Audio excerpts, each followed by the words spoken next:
right, Eddie. Undefeated versus undefeated this weekend.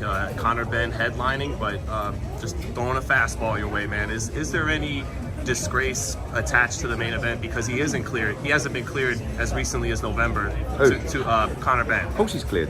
Well, but they didn't. The British Board of Box Control, they didn't allow the fight to happen in November. He's cleared. With Chris You've got to do your research. Yeah. He went before the British Boxing Board of Control in UCAD and won the case.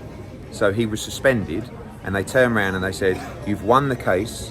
We have to lift your suspension. You are no longer suspended, which means you are cleared to fight." So I don't know what you're talking about. He's cleared to fight anywhere in the world, but the British Boxing Board of Control said, "We're not going to allow you to fight." There's an appeal coming in February, but you know, Las Vegas Commission, you know, you're not talking about a commission like, I don't know, somewhere in the middle of nowhere that we've just randomly flown to allow him to fight. There is not one commission in the world that would not allow Conor Benn to fight, other than the British Boxing Board of Control, who have a bee in their bonnet because they lost the case. And some people like you have got this thing in their mind where it's like, yeah, but he's not cleared. What planet are you living on? Not just you, Sean, but like when you win a case and your suspension is lifted, what do you think you are? You're cleared. That's why the ABC, that's why every commission in America will allow Conor Benn to fight. You know why they do it? Because they email the British Boxing Board of Control and say, "Is Conor Benn cleared to fight?" And the board go, well, yeah, he won his case and he's no longer suspended. That's all we need to know. He's cleared to fight. Thank you very much. So we're hoping in time, egos will subside and Conor Benn will return. Don't forget, in a couple of months' time, it's 2 years since this happened.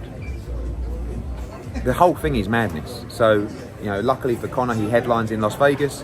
It's the first time I've ever promoted a show in Las Vegas with a Brit headlining, and I'm delighted for the kid. I think you guys have seen him before, but you will love him. The program will begin in 10 minutes. The program will begin in 10 minutes. Thank you. What was the things they had to do to clear him? Because I know it's... Have a trial. I mean, he's had 2 trials now. One was with the WBC, of course, because one of the tests was through the WBC boxing program. So they were the ones who said, you have to come before us. He went through that process, they cleared him. Everyone in the UK, don't forget, the UK generally only acknowledges UCAD testing. He had 4 UCAD tests throughout his whole camp, he passed every one of them. But, you know, strangely, the board turned around and said, no, you must come before UCAD and the British Boxing Board of Control. Now at that point, he didn't even have a license. So he could have quite clearly gone, no, I don't have to come before you. But the public uproar was so much, he said, I will go and have my hearing with the British Boxing Board of Control and UCAD. And he won the hearing. So they had to lift the suspension. And by lifting the suspension under the British Boxing Board of Control rules, you are cleared to fight. Now, there's never been an occasion where the British Boxing Board of Control, when a fighter suspension is lifted, have ever said, we're still not letting you fight. That's what they did, which we can't control because they want an appeal, which has now taken 5 months, which we finally got a date for. And when he wins that appeal, unfortunately, they will have to say, shit, we have to let you fight. What the process was it like? Because I'm not privy of what they did. Was it like a B sample test, or was it all like... the information? You know, everything that was asked to be presented by Conor Benn was presented.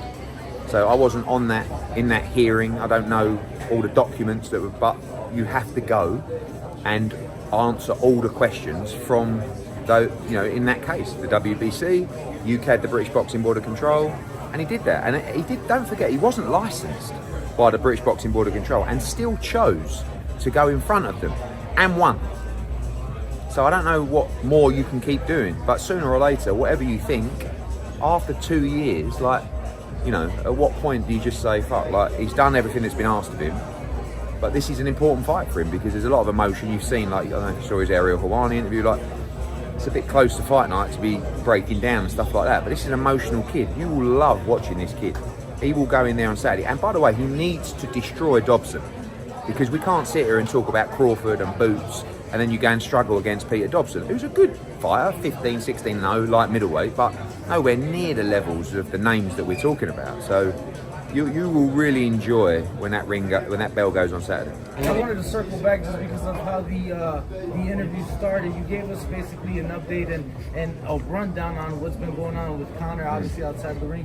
Can you give us one on Alycia Baumgardner? You know, we've heard the WBC and the WBO, I believe, have cleared her. Where can you tell us as her promoter? I know she still has a fight, I believe, under Battram. For us, I mean, she's done a great job to go out there and fight her name. The most frustrating thing about Alicia's position is the commission haven't acted. You see, normally the commission will make their decision, and then you will go to the governing bodies to, you know, put your case across. Because that decision hasn't been forthcoming from the commission, she has had to individually go to all the governing bodies to prove her innocence. She won her case with the WBC, she won her case with the WBO. You know, we'll see what the WBA and IBF, but you know, they're likely to follow suit, and we hope that the commission also look at the facts that are presented and treat her fairly. But it's been 6 months now, 7 months now, and you know, it's time for her to resume her career. Absolutely. But until the commission make their decision, it's hard for her to do that. So I'm glad you brought that up because obviously that happened in July. I think September, October, I checked, they didn't even have a fucking commission. The Michigan, they have a commission, and we, you know, I think sometimes, you know, Alycia might feel that, you know, what are we doing or waiting? We're waiting and speaking to the commission for them to act, because whilst they don't act, it's difficult for her to fight in the US. Now what she's done very effectively is to put the pressure on them and win those cases with the individual governing bodies to make sure that she keeps her belts and she's ready to defend them. So, you know, she wants a decision as well. She believes she's proved her innocence and she's ready to fight. So hopefully the commission will make their decision soon and she can resume her career and defend their undisputed championships. Okay, thanks guys.